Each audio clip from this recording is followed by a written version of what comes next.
What's good, sports fans? K Stu the GOAT, Stuart V for Venom Sports. A very controversial call penalty in college football is the targeting penalty. The targeting penalty probably has the most detriment to the team that actually commits the penalty than any other penalty there is. One of the reasons, well, several reasons. The main reason is that it could cause like serious bodily harm based on how the targeting penalty goes. You're leading with the crown of the helmet, things of that nature. Also, when you look at the punishment part of it, doesn't matter what part of the game you're in, you're going to have to sit, the perpetrator is going to have to sit out for the rest of the game, and he's going to have to sit out for the second half of the next game, and in the immediate, his team is going to lose 15 yards, and he's going to actually have to go to the locker room or to the dorm or wherever he decides to go, but he can't stay on the sideline with the team after committing this penalty. So you got a whole bunch of different consequences that are going on all at the same time for what tends to be a largely incidental act. How many times have we seen, well-meaning tackle, no malice involved, was not trying to hurt anybody, but because of the positioning, winds up being called as a targeting penalty. Now, there are a lot of cases, too, where there are blatant targeting penalties. So that's why I think there needs to be a level, kind of like with, flagrant fouls in the NBA. I think there needs to be levels of targeting, and those levels determine how the penalty will be justiciable. All right? So one thing we have to remember is I just don't think there should be a penalty in college football because what's the difference between the targeting penalty and, say, you grabbing someone's face mask and almost breaking their neck? That means almost every 15-yard penalty should result in an ejection and a not being able to come back to the next game, the second half of the next game.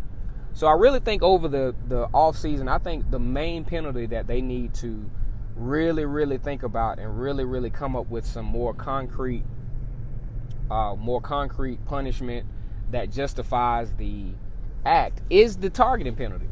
How many times this year have we seen teams literally impacted by their star player not being able to play in an upcoming very high consequence game because of a targeting penalty?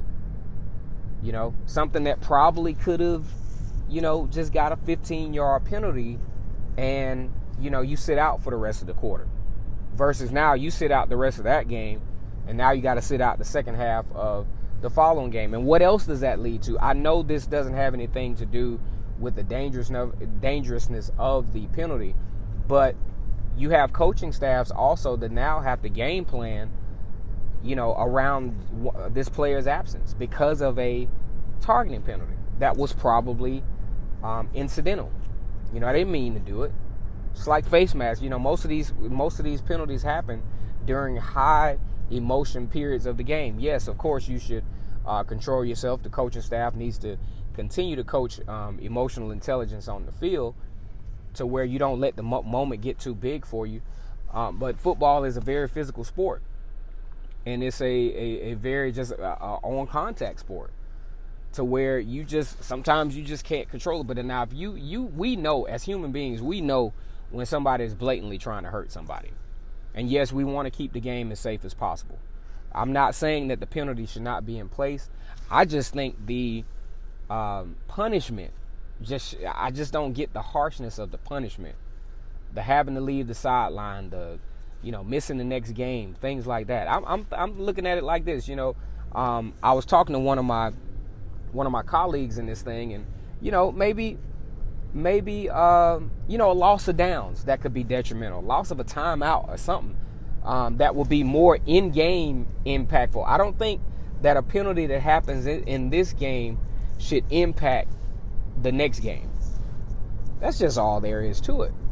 I think the NCAA really needs to revisit this targeting rule and the punishment that will go along with it. Definitely a penalty that should be in place, but I think at times I just don't think the the punishment and the crime are just not interrelated. Once again, it's Case through the GOAT, Stuart V for college football. I think they need to change, revise the penalty of the targeting rule.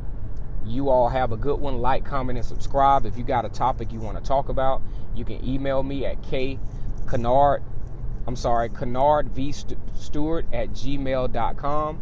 Once again, like, comment, and subscribe. If you have any suggestions, hit me on that email. You all have a good day.